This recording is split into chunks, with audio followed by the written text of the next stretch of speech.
recently spoke about it in a post-game interview after a loss to a Memphis squad who was without John Morant. And by the look on D-Book's face and just the way he spoke, we are 6 minutes into this video.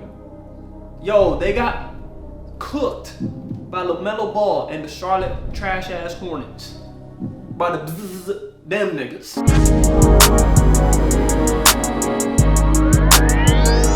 The Phoenix Suns are making a huge trade. Now, this might be a clickbait ass title, but as I said in my video when LaMelo Ball was cooking them boys, they need to blow it up, bruh. It's raps. But anyways, make sure you grab your snack and let's hop right into the video. Saying it respectfully, I don't know how teams are gonna guard us. Nobody gives a flying frog's fat you know what about the Phoenix Suns. We don't care. 2 years ago, Matt Ishbia purchased the Phoenix Suns and went all in on his roster by trading for Kevin Durant. He doubled down on this further by gutting out his depth even more to trade for Bradley Beal. And so far, it has been an unmitigated disaster. Despite a first-round exit at the hands of the Minnesota Timberwolves, for some reason the Suns decided to run it back with the same nucleus. And the results have been more of the same. And now as a result, huge changes are coming. Bradley Beal and Yusuf Nurkic are sitting out games, and things are about to get very messy. Before we get to the content, make sure you drop a like, subscribe, and turn on our notifications to get the latest and greatest NBA news to your device. Now that we got all that out of the way, cue the intro. I don't want to see the intro. Make so much money. Mike, I like your videos. I watch your videos, but I ain't gonna lie, I skipped the intro, bro. It happened with Tyreek Hill, it happened with Patrick Mahomes, and now we're getting... Oh, man, he be doing this prize pick shit, too. Hold on, man. I got y'all. He be doing this prize pick shit, too, bro. I already know he gotta get his one night, but now let's hop into the video. At the Flight Mike, or on Snapchat, Flight Mike Snap. And thank you, Prize Picks, for the sponsor. Flight Check 1212. What's going on, everybody? The Phoenix Suns have to be one of the most disappointing big threes in recent history. Actually, if you think about it, they're up there for one of the worst big threes of all time. Ever since they paired Kevin Durant and Bradley Beal with Devin. The worst big three of all time is Kobe Bryant, Dwight Howard, and Steve Nash. Them niggas did nothing. Booker, in what was originally thought Kevin Durant, Kyrie Irving, James Harden. Them niggas did nothing. To be a no-brainer decision of bringing together three of the best scorers in the... Kevin Garnett, Paul Pierce, and I forgot the third. Oh, Rajon Rondo on the Brooklyn Nets. Game, the Phoenix Suns have continued to decline ever since their trip to the final. Last one, Russell Westbrook, Paul George, Carmelo Anthony. I don't remember how they did. I just wanted to say that because I know they ain't do shit. I don't know if that's the year where Dame hit the shot.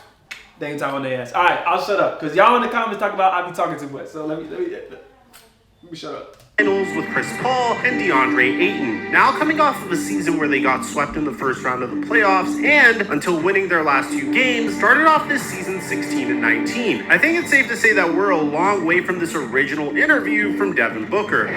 I mean, saying it respectfully, I don't know how teams are gonna guard us. Before we knock them too hard, I think we can all agree with the sentiment. I mean, bringing in three guys who could put the ball in the bucket like them was all but unheard of. It's easy to forget as of late, but even Bradley Beal literally had 2 seasons in a row where he averaged over 30 points per game. But things haven't quite turned out like that since Suns owner Matt Ishbia bought the team back in December of 2022 for a record $4 billion. But before I get into what the Suns' future could look like, I feel like we should give some honest takes about how exactly they have found themselves in such a situation. I mean, literally, how did all this happen? And this may be a bit of a wild take, but I don't think it's a secret anymore that we have been viewing a league dominated in recent years by player empowerment. But this isn't going to stop us from dropping some truth bombs now that it's beginning to look like this era may be coming to a close sooner than we originally imagined. You could actually go as far as to consider that this era may actually be amongst the several reasons why the NBA has been experiencing a decline in viewership, a topic that we did a huge deep dive on in our previous video, and in my opinion is one of the best videos we've made on this YouTube channel recently. Now, this is in no way to knock a guy who is without question one of the most gifted pure scorers in the history of the game, but it's just kind of hard to not notice the role that both Led GM and the Slim Reaper have played in all of this. After all, Kevin Durant has been part of 4 different big threes that have all, besides the Warriors, kind of just failed. We all know about the end of his time with Westbrook and OKC, how his journey with the Warriors ended, and how his time with the Nets fizzled out, but it seems like just yesterday that his latest venture into the world of super teams was beginning anew in Phoenix. And well, truth be told, it was kind of just yesterday. Neither Kevin Durant nor Bradley Beal have been with the team for even 2 years. In that time, the Suns were already on their third head coach. The first one, Monty Williams, had recently... Do y'all remember why they fired Monty Williams? Because he was actually the coach that turned the organization around. I actually don't remember why they fired Monty Williams. I don't know, man. If y'all know, drop down in the comments down below. Recently taken the Suns to the finals and had also won NBA Coach of the Year. The second one, Frank Vogel, actually formally succeeded in winning the NBA championship with the Lakers in the bubble. Yes, it counts! That championship counts! And though I don't mean to digress into a tangent about how Kevin Durant is low-key a coach killer, it's just that he's clearly an integral part of the recipe right now when talking about the Suns. In the 6 years since he left the Warriors, Durant is on his 6th different head coach and has only 2 playoff series wins to show for it. And again, while he is clearly a talent of the likes we have never seen, it's just getting kind of absurd. But everyone was ready to leave last year's playoff sweep behind and focus on the incoming second year of the Big Three. The Suns went out and hired future Hall of Fame coach Mike Budenholzer to a 5-year contract to see if he could right the ship and lead them back to the summit of the Western Conference. NBA fans across the globe thought that he was going to come in and show people that the Suns... The firing of the Bucks coaches too are absolutely ridiculous. Like, the firing of coaches has definitely gotten out of hand. Problems were because of their coaching and not their players. But as we know, that hasn't exactly happened. At the time of this video, the Phoenix Suns are 19-19, which is good for a current spot at 11th in the West. Despite having won 4 of their last 5 games, if you've seen them play, they just look super disjointed. But just so you know, I'm not here to rag on Kevin Durant. It should be noted that he has been playing out of his mind even for his standards. The man is 36 years old and is currently 5th in the league in points per game. If it wasn't for LeBron's incredible shrugging off of Father Time, we would all be talking about how Durant is playing at such a high level. But even with that said, the bottom line for them is that if the season ended today, the Phoenix Suns wouldn't even qualify for the play-in games. Book recently spoke about it in a post-game interview after a loss to a Memphis squad who was without John Morant. And by the look on D-Book's face and just the way he spoke... We are 6 minutes into this video. Yo, they got cooked by LaMelo Ball and the Charlotte trash-ass Hornets. By them niggas. The Suns need to blow it up, bro. Because right now they looking like the bums. The Phoenix bums. No kizzy cap. It does not seem like he has a very optimistic outlook on his team's future. What's kind of the frustration level or the level of urgency for you guys right now? Frustration level's high. We're all competitors in here, and we realize these games are going to cost us in the end of the season.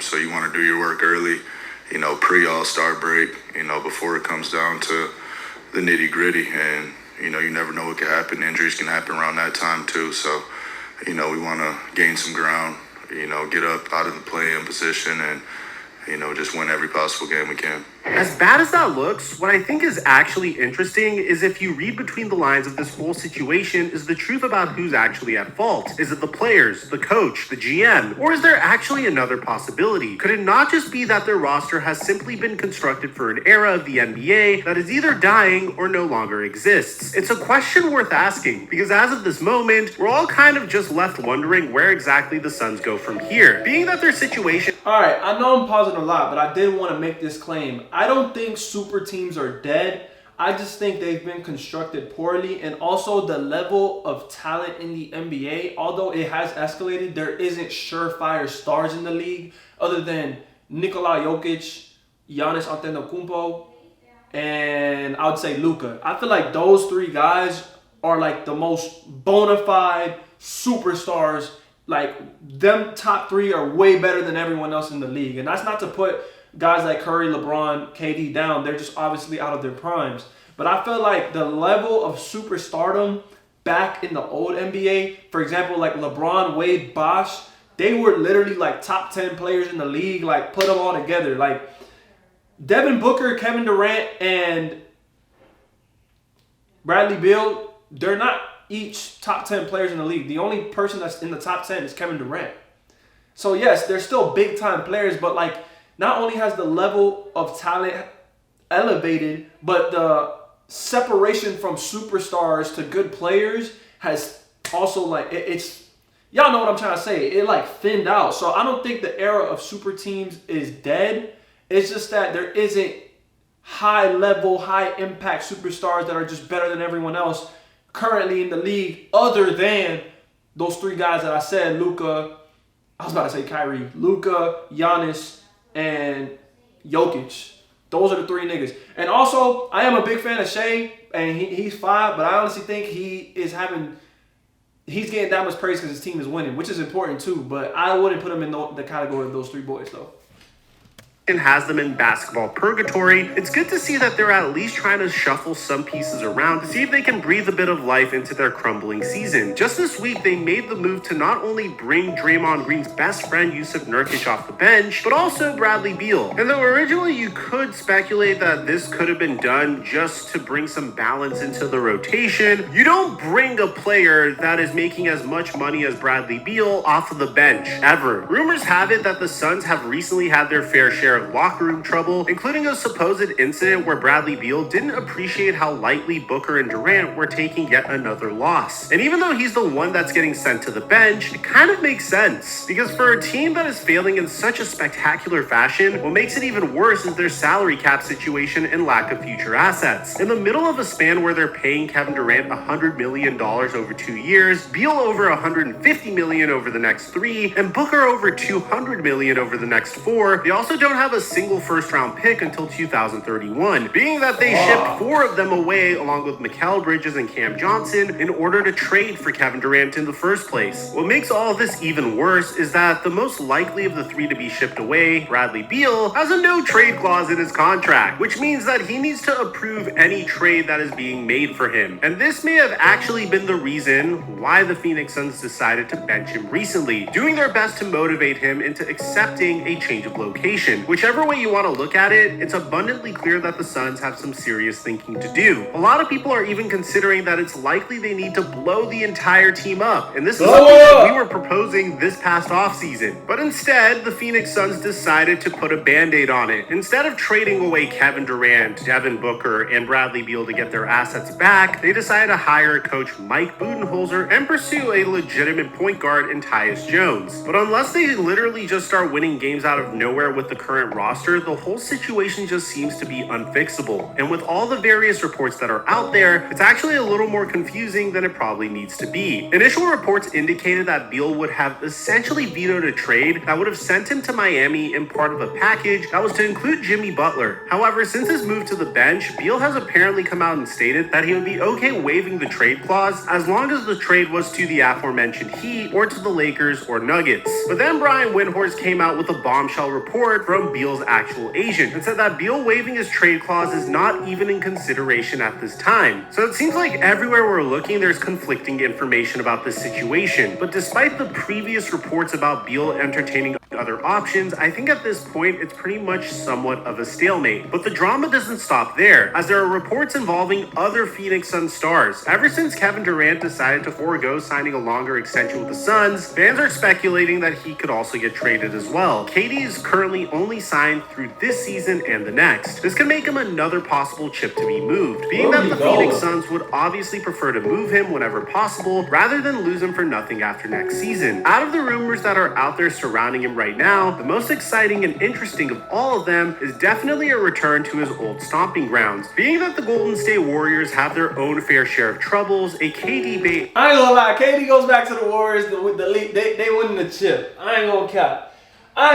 That's one I believe in. They're not where they used to be, obviously, but KD and Curry are top 10 niggas in the league. Now you're combining 2 of them. That's gonna be some problems, bruh. That's really gonna be some problems, bruh. And Steve Kerr he's actually a good coach too. And they got their own system going on, and the Warriors are able to win games strictly off coaching, bro. That would be crazy, bruh. Adam Silver, veto that, my nigga. area reunion would certainly give fans across the league something to get excited about. I mean, how cool would it be to see KD and Steph team up once more to make one final push towards a banner? But if that doesn't happen, another team that could potentially trade for Kevin Durant is the Dallas Mavericks. The Mavericks sending away Durant's former teammate Klay Thompson in order to bring him alongside Kyrie Irving and Luka Doncic. Now, before I get to the last option, to a team that I actually think may be the best current fit for him, I can't help but laugh that if KD did somehow wind up in Dallas, that he would be playing for yet another big three. Nonetheless, the last major team I think would be a great fit for him would be the Houston Rockets. And yes, even though the rumors about reuniting him with Ime Udoka in Houston have been a little bit overstated, it still just kind of seems like Houston would be among the best possible trade partners for both teams. This is because they could essentially just return to the Suns everything that they lost in the trade for KD. And though it's from an interview since just before the 2024 draft, a quote from Woj actually spoke on why this could work for Phoenix. The implications of the Rockets landing the Suns picks. Houston wants to trade for Kevin Durant, and that becomes far easier if they can return the Suns picks that they gave up in the Durant deal to the Nets. Suns have said they're keeping Durant for now, but that could change next season. But now Houston has the picks to make the Suns whole again. As crazy as it would be to see KD wind up with another team, the Suns also do have another option that doesn't involve him. It would be sad to see him go, but the only original member of the Suns' Big Three could also wind up being sent off. Things have gotten so bad in Phoenix that Devin Booker isn't even safe, and rumor has it that an up-and-coming team has their eyes set on the $220 million shooting guard. The San Antonio Spurs could swoop in and steal him. Ooh, that's nice. That's nice, bruh. I'm not even gonna cap. The Spurs are currently 18-19. This could not only give them a chance to make some noise this year, but it would also give the new duo a chance to get to know how to play alongside one another before next year and beyond continues. Who knows? Maybe it could be the spark the Spurs need to get the ball rolling on a return. Whatever happens with the Suns and their failed Big Three, I think we can all agree that it was worth a shot. Nobody can blame them for swinging for the fences, even if it didn't work out. The bottom line, though, is that with all these possibilities in the air right now, only time will tell who ends up going and who ends up staying. Let me know what you guys think about this in the comment section down below. Apart from that, the NBA has never had more problems than they do now. I made a whole video on it Amen. Amen. I'm not gonna lie. Y'all already know my opinion if you've been seeing my previous videos. The Phoenix Suns need to blow it up, bro, okay? That's my opinion. I think the Phoenix Suns need to blow it up. Do it again. Scramble the eggs. Do something because this shit is done. Y'all lost to the Hornets. You know what I'm saying? And I think the Hornets only won like 8 games this year so far. So that's terrible. Anyways, Devin Booker to the Spurs would be fire. But I really do feel like a lot of Phoenix fans would be upset with Devin Booker leaving the team. Also, Kevin Durant. I feel like Kevin Durant going to Dallas would just hurt his legacy even more. But then again, I think KD's the kind of guy where he just doesn't care. He just wants to hoop, as he says all the time. But damn, man, all these guys are ring chasing, and I don't know, man. I really don't have too many comments on this video right here. But what do you guys think in the comments down below? Do you think the Phoenix Suns should blow it up? Let me know in the comments down below, man. But hey, if you enjoyed this video, don't forget to leave a like. Also, if you have any video suggestions you want me to react to, go ahead and leave it down in the comments down below. Also, if you want some more content like this, make sure you hit that subscribe button. And also, don't forget to hit the notification bell so you can get notified every single time I drop a video, my nigga. You feel what I'm saying? And with that,